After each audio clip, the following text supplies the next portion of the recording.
یہ دو نمازیں زندگی بدل دیتی ہیں، نماز اشراق اور نماز چاشت کا مکمل طریقہ۔ نماز اشراق کا وقت کب شروع ہوتا ہے؟ نماز چاشت میں عموماً لوگ کیا غلطی کرتے ہیں؟ بسم اللہ الرحمن الرحیم۔ حدیث شریف میں ہے کہ قیامت کے دن آدمی کی اعمال میں سے سب سے پہلے فرض نماز کا حساب کیا جائے گا۔ اگر نماز اچھی نکل آئی تو وہ شخص کامیاب ہوگا اور بامراد ہوگا، اور اگر نماز بیکار ثابت ہوئی تو وہ نامراد خسارے میں ہوگا، اور اگر نماز میں کچھ کمی پائی گئی تو ارشاد خداوندی ہوگا کہ دیکھو اس بندے کے پاس کچھ نفلیں بھی ہیں جن سے فرضوں کو پورا کر دیا جائے، اگر نکل آئی تو ان سے فرضوں کی تکمیل کر دی جائے گی۔ اس کے بعد پھر اسی طرح باقی اعمال، روزہ، زکوٰۃ وغیرہ کا حساب ہوگا۔ اس حدیث سے معلوم ہوا ہے کہ آدمی کو نفلوں کا بھی ذخیرہ اپنے پاس کافی رکھنا چاہیے۔ اگر فرضوں میں کچھ کوتاہی نکلے تو میزان پوری ہو جائے۔ فرض روزوں میں جو کمی ہوگی وہ نفل روزوں، اور فرض زکوٰۃ میں جو کمی ہوگی وہ دیگر صدقات سے پوری ہو جائے گی۔ ان سب چیزوں میں نوافل کو ملا کر بھی اگر نیکیوں کا پلڑا باری ہو گیا تو وہ شخص خوشی خوشی جنت میں داخل ہو جائے گا، ورنہ جہنم میں پھینک دیا جائے گا۔ نفل نماز کو گھر میں اہتمام کے ساتھ ادا کرنا چاہیے۔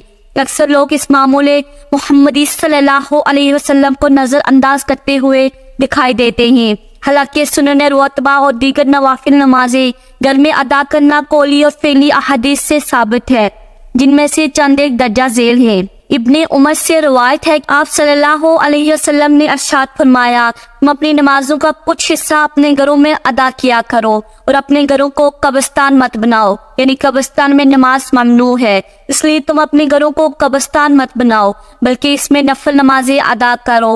سیدنا جابر سے مروی ہے کہ رسول اللہ صلی اللہ علیہ وسلم نے ارشاد فرمایا، جب تم مسجد میں فرض نماز سے فارغ ہو جاؤ تو نفل کا کچھ حصہ اپنے گھر کے لیے بھی خاص کر لو، کیونکہ گھر میں نماز پڑھنے سے اللہ تبارک و تعالی خیر و برکت نازل فرماتا ہے۔ سیدنا ابو موسیٰ اشعری نبی کریم صلی اللہ علیہ وسلم سے روایت کرتے ہیں کہ آپ صلی اللہ علیہ وسلم نے فرمایا، وہ گھر جس میں اللہ کا ذکر ہوتا ہے اور جس میں اللہ کا ذکر نہیں ہوتا، دونوں کے مثال زندہ اور مردہ کی طرح ہے، یعنی جس گھر میں اللہ رب العزت کا ذکر اہتمام کے ساتھ ہوتا ہے، اصل میں اسی گھر کے مکین حیات سعیدہ گزار رہے ہیں، جبکہ اس کے برعکس وہ مکان جس کے باسی ذکر اللہ کا اہتمام نہیں کرتے، وہ زندگی کی حقیقی لذتوں سے ناآشنا ہے۔ ذکر اللہ سے مراد نماز بھی ہے، کیونکہ قرآن کریم نے نماز کو بھی ذکر قرار دیا ہے۔ نفلی نماز اللہ کی محبت حاصل کرنے کا ذریعہ ہے۔ حدیث قدسی میں وردہ ہوا ہے کہ اللہ فرماتا ہے، جب تک میرا بندہ نوافل کے قریب رہتا ہے یہاں تک کہ میں اس سے محبت کرنے لگتا ہوں، بس جب میں اس سے محبت کرتا ہوں اس کا کان ہو جاتا ہوں جس سے وہ سنتا ہے، اس کی آنکھ ہو جاتا ہوں جس سے وہ دیکھتا ہے، اور اس کا ہاتھ ہو جاتا ہوں جس سے وہ پکڑتا ہے، اور اس کا پاؤں جس کے ساتھ وہ چلتا ہے۔ اگر وہ مجھ سے سوال کرتا ہے میں اس کو دیتا ہوں، اور اگر مدد طلب کرے تو میں مدد کرتا ہوں۔ اس حدیث کو امام بخاری نے روایت کیا ہے۔ نفل نماز فرائض کی کمی پوری کرتی ہے۔ آپ صلی اللہ علیہ وسلم کا ارشاد گرامی ہے کہ بندوں کے اعمال میں سب سے پہلے جس چیز کا حساب کیا جائے گا وہ نماز ہے، اور فرمایا رب کریم فرشتوں سے سوال کرتا ہے کہ دیکھو میرے بندے کی نماز میں کوئی کمی تو باقی نہیں رہی، حالانکہ رب کریم ان سے زیادہ جانتا ہے، اور رب کریم فرماتے ہیں اگر میرے بندے کی نماز پوری ہے تو اس کے لیے پوری لکھی جائے، اور اگر اس کی فرض نماز میں کوئی کمی باقی رہے تو اس کو نوافل سے پورا کیا جائے، پھر باقی اعمال اس پر مرتب کیے جائیں۔ اس حدیث کو امام ابو داؤد نے روایت کیا ہے۔ نماز اشراق پڑھنے کا طریقہ کیا ہے؟ نماز اشراق کی فضیلت کیا ہے؟ نماز اشراق کی نیت کیسے کریں؟ نماز اشراق میں کتنی رکعتیں پڑھنی چاہیے، اور اس نماز کا وقت کب شروع ہوتا ہے؟ یہ تمام معلومات آپ کو آج کی اس ویڈیو میں مل جائے گی۔ حدیث مبارکہ میں ہے کہ اگر کوئی شخص فجر کی نماز ادا کرنے کے بعد اپنی جگہ پر ہی بیٹھا رہے اور سورج نکلنے کے بعد وہ 2 رکعت پڑھے تو اللہ تبارک و تعالیٰ اس شخص کو ایک مقبول حج اور ایک مقبول عمرے کا ثواب دیتا ہے۔ کتنی بڑی فضیلت ہے نماز اشراق پڑھنے کی۔ نماز اشراق پڑھنے والے کو ایک مقبول حج اور ایک مقبول عمرے کا ثواب ملتا ہے، تو اس نماز کی پابندی کرنی چاہیے۔ ہمیں چاہیے کہ ہم نماز اشراق بھی پڑھیں، اور جو بھی اسلامی بھائی اور اسلامی بہنیں نماز اشراق پڑھتی ہیں وہ بہت خوش نصیب ہیں، ان کو ہر روز ایک مقبول حج اور ایک مقبول عمرے کا ثواب ہوتا ہے۔ محترم ناظرین، اب بات کرتے ہیں کہ اس نماز کا وقت کب شروع ہوتا ہے۔